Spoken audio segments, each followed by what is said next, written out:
कोई भी जीव अमृतचंद स्वामी को समझ के भ्रांत होता है, उस जीव की निज की ही भ्रांति है। आचार्य अमृतचंद स्वामी ने निश्चय की प्रधानता से जो व्याख्यान किया, शीघ्र उन्होंने व्यवहार को संभाला। इसलिए आचार्य अमृतचंद स्वामी 168, 169 इन दो कलश क्रमांक में जो व्याख्या करने जा रहे हैं, उसके पहले थोड़ी बात सुनने की है। जीवन मरण आयु क्रम के 6 से होता है। मरण वो प्राणों की प्राप्ति से जन्म। निश्चय से कौन किसका प्राण लेता है और कौन किसको प्राण देता है। मृत्यु की नियतता है, संसार में जन्म की भी नियतता है। आयु कर्म विशेष है। ऐसे भी लोग देखे गए जो कि वज्रपात से भी मरे नहीं। परघात नाम का उदय नहीं है तो जगत का कोई भी पदार्थ किसी को मार नहीं सकता। परघात नाम कर्म उदय है तो कोई बचा भी नहीं सकता। सुघात नाम कर्म का उदय है तो स्वयं के निमित्त से मृत्यु को प्राप्त कर लेता, आत्महत्या कर लेता है। अब जिस जीव को सिद्धांत पर दृढ़ विश्वास है कि मेरा परघात नाम का उदय नहीं है, तो तोप के गोले के सामने जीव सुरक्षित होकर आया। एक दृष्टि। दूसरी दृष्टि, विष की वेदना से, रक्त के क्षय से, श्वास के निरोध से, शीत की बाधा से, उष्णता की बाधा से, आहार के निरोध से और शीत उष्णता के साथ साथ संक्लेश परिणामों के निमित्त से जीव की अपघात होता है। अस्त्र शस्त्र आदि के निमित्त से अपघात होता है। इसलिए 5 जन्म लेने वाले देवनार की असंख्यात वर्ष की आयु वाले भोग भूमि आदि जीव और चरमोत्तम देह वाले जीव, इनका अकाल मरण नहीं होता। ऐसा आचार्य प्रवर उमा स्वामी महाराज ने तत्वाशुद्धि में, टीकाकर्ता पूज्यपाद स्वामी ने श्रासिद्धि में और उत्तर टीकाकर्ता राजभारती ग्रंथ में आचार्य भगवंत अकलंग स्वामी ने और उत्तर टीकाकर्ता आचार्य विद्यानंद स्वामी ने, श्लोक वार्तिक में भास्कर नंदी ने तत्वावृत्ति में, सूर्य सागर सूर्य ने तत्वावृत्ति में इस प्रकार की व्याख्या की है। प्रभात चंद्र स्वामी प्रमेय कमल मार्तन करता, न्याय कुमचंद करता, इन्होंने सर्वासिद्धि पर टिप्पण लिखा हुआ है। उस टिप्पणी में उन्होंने चरमोत्तम का अर्थ तीर्थंकर देव किया है। तीर्थंकर देव किया है कि तीर्थंकर का अपघात नहीं होता, सामान्य चरम शरीरों का अपघात होता है। उन्होंने दृष्टांत दिया है पांडव गुरुदत्त महाराज द्रोणगिरी पर्वत पर जिन्होंने साधना किए और उनका अपघात हुआ, ऐसा स्वीकार किया है। और संख्यात वर्ष की आयु वाले जो नारायण चक्री आदि हैं, इनका अपघात देखा जाता है। तो चरमोत्तम से अकलंग स्वामी की दृष्टि में जो उत्तम देह वाले चरम शरीरी हैं, उनका अकाल मरण नहीं होता। जैसे जो चक्रवर्ती मोक्ष तद्भव मोक्ष जाने वाला है, उसका चरम शरीर का अपघात नहीं होता, ऐसा अर्थ राजवार्तिक से ध्वनित होता है। तो हमें ये समझना है, इन निमित्तों को ध्यान रखते हुए कर्णानुयोग की दृष्टि से, सिद्धांत की दृष्टि से आपको अकाल मृत्यु स्वीकार करना चाहिए। अकाल मरण जिन निमित्तों से होता है, कोई जीव यूं कहे केवली ने तो जाना है, तो केवल ज्ञान किसी को प्रतिबद्ध नहीं करता, पर से प्रतिबद्धित भी नहीं होता। बड़े गौर से सुनना, सावर्त्य कर्ण नृत्य प्रतिबंध संवाद, जो सावर्ण ज्ञान है, कर्ण जन्य ज्ञान, उसमें प्रतिबंध है, पर केवली के ज्ञान में प्रतिबंध नहीं है।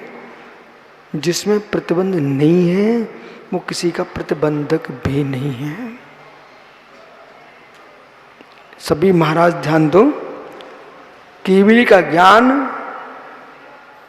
प्रतिबंधित नहीं है तो प्रतिबंधक भी नहीं है।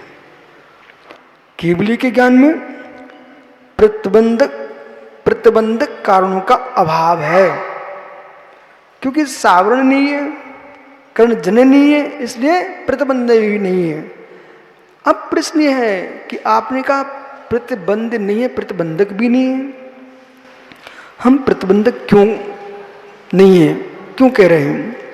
एक बहुत बड़ी दृष्टि है, ठहरना यहाँ। जैसे जगती पर कोई जीव यूं कहता कि ईश्वर की इच्छा से सब काम होते हैं, तो वो कुछ भी कर रहा हूं, ऐसी प्रभु की मर्जी है, ऐसी प्रभु की इच्छा है। एक शब्द गूंज रहा है, ऐसी प्रभु की मर्जी है, ऐसी प्रभु की इच्छा है। ये शब्द बड़ा कठोर है। हे मित्र, तुम इसे धार्मिक स्थान पर जोड़ते हो कि व्यवहारिक स्थान पर जोड़ते हो कि भोग स्थान पर जोड़ते हो? देखो मुनिगणों, आज सुनो, देश में समाधान आपको करना है। बहुत सारे लोग ऐसे हैं जो मंदिर में भगवान की आराधना के निमित्तों को हिंसा मान करके छोड़ना चाहते हैं, पर घर के गृहस्थी के कार्यों के में वही क्रिया होती है, उसका प्रतिज्ञा नहीं कर पाते। उन्हें सारी हिंसा धर्म में दिखती है। जैसे अज्ञानियों का मिथ्यात्व कैसा है सुब्रत सागर, उसे सुन लीजिए आप, ये बीच का विषय ध्यान रखना। अज्ञानियों का सम्यक दर्शन कैसा है? यदि उत्तम मोंगना तीर्थंकर ऋषभ जी के चरणों में आया तो हमारे पदम काला जी कहते हैं, मोंगना जी सुनिए, तुमने यहां पर कुछ भी मांग लिया तो सम्यक में दोष लग जाएगा। मोंगना परेशान था, बहुत परेशान था। दुखी व्यक्ति कुछ भी करने को तैयार हो जाता है, तो वो भी धर्मात्मा था। वो कहता, भाई मोंगना, काला जी ठीक है, सही कह रहे हैं, अपने भगवान से मांगना, निकांक्षित दोष में, निकांक्षित अंग में दोष लग जाएगा। इसलिए इसने क्या किया, उत्तम मोंगना ने क्या किया, वहां से चले गए और क्या बोले, अपने भगवान से नहीं मांगना, जो देते हैं उनसे मांगेंगे जाके, वहां तो निकांक्षित दोष नहीं लगेगा। पदम काला जी, हे मित्र, आपने निकांक्षित अंग की व्याख्या करते हुए एक जीव को तुमने मिथ्यात्व में भेज दिया, द्रव मिथ्यात्व में भेजिए, द्रव मिथ्यात्व में आहारी हो गया। अधिगम ओहो, गृहित मिथ्यात्व में चला गया। कहां गया? गृहित मिथ्यात्व में चला गया। ऐसे सुब्रत सागर देश में बहुत सारे त्यागी वृंद हैं, विद्वान वृंद हैं, जो कि तत्व को नहीं जानते हैं, सम्यक तो मिथ्यात्व को खींचते हैं। हमारे भगवान कुछ नहीं देते, ऐसा बोल करके एक अच्छे आदमी को आपने द्रव मिथ्यात्व में पटक दिया, दूसरी जगह चला गया वो। ओह काला जी, आप समझ रहे हो, ये जीव परेशान है, इसको भी गहरा तत्व समझ में आने वाला नहीं है। जिसको भूख लगी है उसे भोजन कराइए, फिर तुम्हारी और बातें सुनेगा। और भूखे से तुम कह रहे हो कि आत्मा स्वभाव प्रभाव भिन्नम, इतना गहरा आध्यात्मिक वो नहीं है, उसे पहले भोजन दीजिए आप। ऐसे जो घर की परेशानी से परेशान था, उसे क्या कहना था, अब हमसे मिलो, मेरे पास भी आ सकता है। निकांचित अंक की मैं व्याख्या करता हूं। दुख कर्म प्रभ से शांति, दुख रंत्र तो दे, पाप पीजिए सुखे नास्ता, श्रद्धा कांचन स्मृता। हे जीव, जो सुख दुख है कर्म के पराधीन है, अंत सहित है। आकांक्षा पाप का बीज है, इससे तुम आकांक्षा मत करो, पर परेशान है उसे तुम्हारा तत्व समझ में नहीं आता। चलिए, ऐसो पंचमुखारो सब पाप प्रणाशनो मंगलानम सभ्येशम प्रणो मंगलम। हमने भाषा बदल दी। ये पंच नमस्कार मंत्र संपूर्ण पापों का नाश करने वाला है। मंगलों में प्रथम मंगल है, आप मत घबराओ। धर्म के शेष नियोग से श्रीपाल का कुश दूर हो गया। मैना सुंदरी ने कितनी आराधना की। धनंजय कवि ने बेटे का सांप का जहर उतार लिया। आचार्य समंतपद स्वामी ने ओहो चंद्रपुर से प्रकट कर लिए। बादीराज सूर्य ने गलित कुष्ठ को ठीक कर लिया। सोमा ने नांग का हार बना लिया। सती सीता ने अग्नि कुंड को जल कुंड बना लिया। फिर आपका क्या परेशानी है? अंगोवी होदी हिमम, अग्गो हिमम भुजंगोवी हारम। अग्नि भी हिम हो गई और नाग भी हार बन गया। आचार्य कार्तिकेय स्वामी ने कार्टून परीक्षा में लिखा है, पुण्य के नियोग से जीव के अशुभ से अशुभ टल जाते हैं। आप चलो, क्यों असाता में रो रहे हो? तीर्थंकर चलो, भक्ति करो, इस मंत्र की आराधना करो, नमोकार महामंत्र की। कुछ ऐसे भी लोग हैं प्रतिदिन मंत्र नमोकार पर तो उनको असर नहीं करता। कोई बात नहीं है, हम आपको दूसरा मंत्र देते हैं। अर्ते नमः, भगवते नमः, अर्धभ्यो नमः, सिद्धभ्यो नमः, सूर्यभ्यो नमः, ताटकेभ्यो नमः, ओम भूर्भुवः अर्धेभ्यो नमः। अरे ये तो गहरे मंत्र दे दिए। अंतर देखना, यदि राख खिलाने से उसका रोग ठीक नहीं होता तो हम गो में भस्म खिलाएंगे ना। किसी का राख खाने से उसको असर नहीं पड़ता तो मैं उसको राख नहीं दूंगा, गो में भस्म दूंगा। नहीं समझ में आया? समझ में आ गई ना? तो कुछ ऐसी बातें हैं। ये हमारी माताएं दीपावली के दिन सीधी मिठाइयां बनाती हैं। औषधि कलाकंद, वो फिटकरी वाला नहीं, शुद्ध चाशनी में घोला मावा कलाकंद, वो दवाई है। ये अभिषेक चेहरा बनाता पगला, कहाँ गोबर बना के रख दिया मतारी ने। बोई बर्फ के डिब्बे में चिपड़ के भेज दिया गया। हाँ क्या मिठाइयां हैं। ओ सील पैक। तो ये संसार है पगलों का घर। उसको कहूं राख खा लो ठीक हो जाओगे। अरे राख से कोई ठीक होता क्या? मत खाओ। चलो ये पुड़िया ले जाओ गो में भस्म की, 120 रुपये रख जाओ यहाँ पर। हैं? हाँ बस स्टैंडर्ड ठीक है, बस 120 रुपये रख जाओ। वही राख लेके चला गया, घर में हल्ला कर रहा है, ठीक हो गया। मैं बोल क्यों? 120 रुपये दिए, 5 रुपये फीस के दिए मैंने डॉक्टर सेतकरी के। बोले अब ठीक क्यों नहीं होंगे? बोले कौन सा वैद्य था? अरे वैद्य था भाई, चंद्रपुर से आया,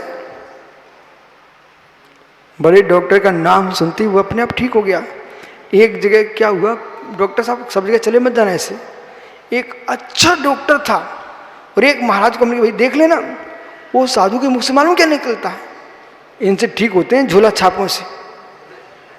मैंने डॉक्टर साहब को समझाया, भैया इन साधुओं पास कभी मत जाना। बोले क्यों गुरुजी? जब तक ये 4-5 चक्कर न कटवा लो इनके आदमी से, तब तक आना मत। बोले तुम सरलता में आ गए ना, तो लोग क्या बोल रहे हैं? बोले ढोल झोला छाप। जो वैद्य जिसके यहाँ लोग आने की तड़प रहे हैं, लाखों का एक दिन उनका व्यापार उनका चल रहा है, शल्य चिकित्सक है, बहुत बड़ा डॉक्टर है, उसे तुम झोला छाप बोल रहे हो? वो श्रद्धा से जल्दी आ गया। तो ये जमाना ऐसा चल गया सुब्रत सागरी आजकल कि नेता कमरे में सोते रहें पर इन किसानों को, गरीबों को समय पे समय नहीं देते, तो वो उसकी कीमत समझते हो। सबसे मिल लेना तो नेता को झोला छाप कह देंगे। तो हर जगह हर समय किसी से मिलने की जरूरत नहीं है। ये आदमी तो कीमत नहीं समझता है, बस वही व्यक्ति मिल नहीं रहा, तुम्हें घुमा रहा है, तुम उसकी कीमत समझ रहे हो। आइए मित्र, अब इसे समझिए। हाँ, आप करना शुरू करो ना, 24 घंटे बाहर बैठे रहो, बतियाते रहो, तुम्हारी कोई कीमत नहीं है। आप कमरे में रहिए, अपने स्वाध्याय करिए, गेट बंद करके आप अध्ययन करिए, अपना समय पे खोलो, फिर तुम्हारी कीमत होगी। लोग गेट पे खड़े मिलेंगे, कब गेट खुलने वाला, कब गेट खुलने वाला है। हो। अब इनको कौन समझा परमेश्वर के? गुलाब भैया आइए, तुम विषयांतर हो रहे हो। तो क्या किए? देखो, सूर्यभ्यो नमः, पाठ के भ्यो नमः, और बीजा अच्छा जोड़ दो। ओम ह्रूम सूर्यभ्यो नमः, ओम रहा पाठ के भ्यो नमः, ओम ह्रीम सिद्धिभ्यो नमः, ओम ह्राः अर्धभ्यो नमः, ओम ह्रौ अर्धभ्यो नमः, ओम ह्राः सर्व साधुभ्यो नमः। बीजाक्ष जोड़ दिए तो काम करेगा मंत्र, जबकि नमोकार मंत्र में यही सब कुछ है। ठीक है। अब पदम काला जी, उसको मैंने मोड़ लिया उत्तम मोंगना को, कहीं मत जाओ। हे मित्र, असाता के उदय से तुमको दुख हुआ है, प्रभु की भक्ति करो, साता का उदय आएगी और तुम सुखी हो जाओगे। तो आप सम्यक दर्शन के नाम पर हमारे भगवान कुछ नहीं देते हैं, ऐसा कह करके तुमने द्रव्य मिथ्यात्वाद भेज दिया। हम बोलेंगे हमारे भगवान प्रसन्न होते हैं, भगवान सब कुछ देते हैं। बोले कैसे प्रसन्न होते हैं? वितरागी है। अरे मित्र, खुटिया प्रसन्न होती है। जब घर में आनंद होता ना तो खुटिया मुस्कुरा दिखती है। ऐसे हम सुखी होते तो भगवान हमको खुश दिखते हैं।